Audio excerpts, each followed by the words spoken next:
اهلا بيكم حبايبي، فيديو جديد. ازيكم عاملين ايه؟ اتمنى يا رب تكونوا بخير. النهارده معانا فيديو جديد، هنعمل مع بعض خامس وصفه من منيو الاسبوع الرابع. للي مش متابع معايا، احنا بنعمل عندي كل اسبوع منيو للاسبوع. احنا عملنا 3 اسابيع وده الاسبوع الرابع. عملنا في كل اسبوع 7 وصفات، منيو كامل تقدري انك ترجعي ليه وتعرفي تقدري تعملي ايه كل يوم، تاخدي فكره وتعرفي ايه اللي ممكن تجهزيه في بدايه الاسبوع وتكملي بقيه الاسبوع بطريقه سهله جدا وبسيطه. النهارده ان شاء الله هنعمل مع بعض سندوتشات الهمبرجر بطريقه برضو سهله جدا وبسيطه، مش هتاخد منك دقايق وهيكون جاهز معاكي بالشكل ده. يلا بينا على طول على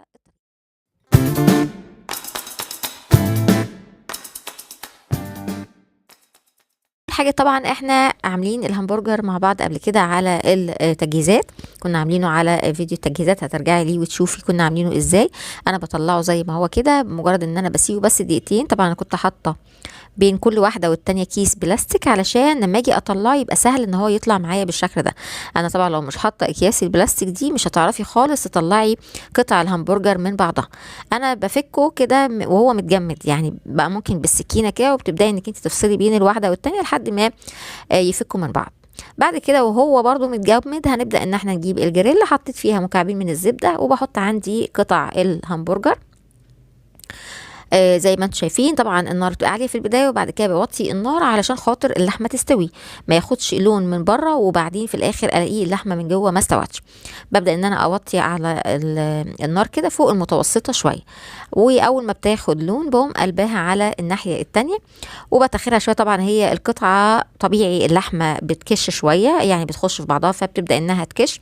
فاول ما يبقى في مساحه كده في الجريل عندي بقوم متاخره اللي استوى، وببدأ ان انا اطلعه واحط بداله. دول كده كانوا خلاص استووا، هم زي ما قلت لك قبل كده هم طلعوا لي 6 قطع. احنا كنا عاملين نص كيلو من اللحمه المفرومه، وزي ما قلت لك هسيب لك اللينك بتاع تجهيز الهمبرجر والحاجات اللي كانت معاه كلها، هسيبها في صندوق الوصف لو حابه انك ترجعي وتشوفي الفيديو. هنا ببدا ان انا بعد كده ان انا اجيب العيش الكايزر وبديله كده بالزبده بقى، او طعم الصوص اللي نزل من اللحمه ده، اخلي الرغيف نفسه كمان ياخد من التحميره بتاعه الزبده دي وكمان من صوص اللحم.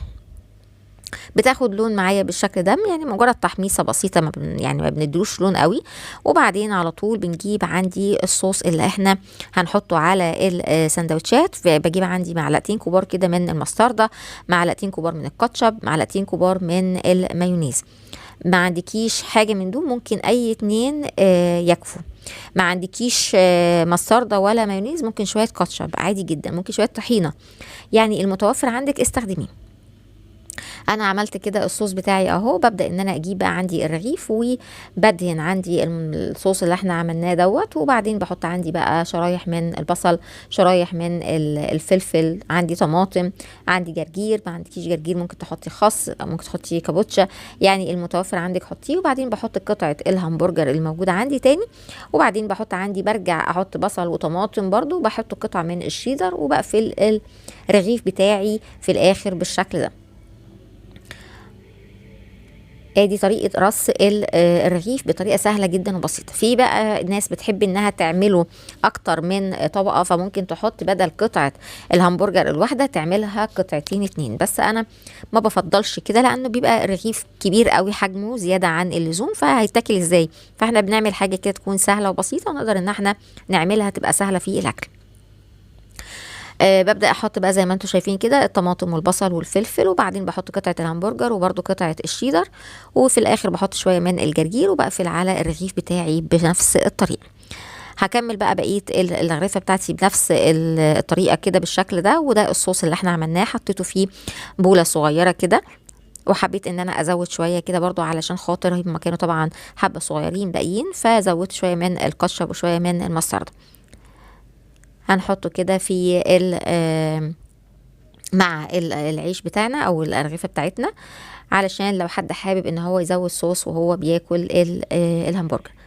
نزوق كده شويه من الكزبره الخضراء برضو، وصفة سهلة وبسيطة ويعني منجزة جدا، ما خدتش مننا وقت. يعني عارفين لما تبقي راجعة كده مستعجلة من الشغل وتطلعي الحاجة وهي متجمدة، احنا ما سيبناهوش يفك ولا اي حاجة، احنا طلعناه وهو متجمد وبدأنا ان احنا نشتغل فيه وبيطلع على طول الحاجة في ساعتها على طول.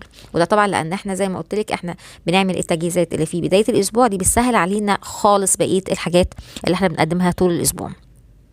ده كان الفيديو بتاعنا النهارده، اتمنى ان الفيديو يكون عجبك، واتمنى انك تكوني استفدتي وتجربي وتقولي رايك ايه، وتكملي معايا ان شاء الله بقيه منيو الاسبوع في الفيديوهات الجايه. اشوفك.